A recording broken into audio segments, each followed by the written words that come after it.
Daniel ब्रदरकी पहिलो स्थान हासिल गर्न सफल भएको छ भने सुप्रिम तामाङ दोस्रो स्थान हासिल गर्न सफल भएको छ। दुवै भाइहरूलाई बधाई छ। यो हाम्रो यो 10औं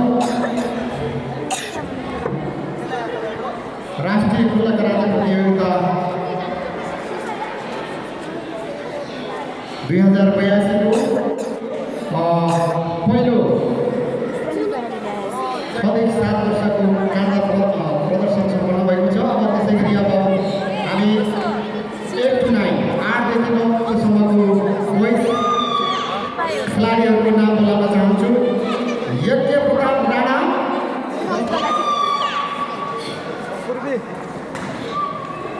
यज्ञ प्रताप राणा, सुहान श्रेष्ठ, सुहान श्रेष्ठ, सुहान श्रेष्ठ त्यहाँ बस्छ। ओइ बेल लगाएर बस्ने, कार्ड उता राख्ने। त्यसै गरी केसाङ तामाङ, केसाङ सबै त्यहाँ लाइनमा